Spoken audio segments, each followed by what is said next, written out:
ಗುರು ಒಂದು ಪಾದ ಹಿಡಿದಿದೆ ಶನಿಯ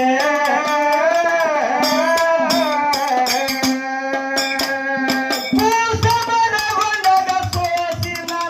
ಪರಿ ಕಾಡಿ ಹೊಡಿದಿ ಶನಿಯ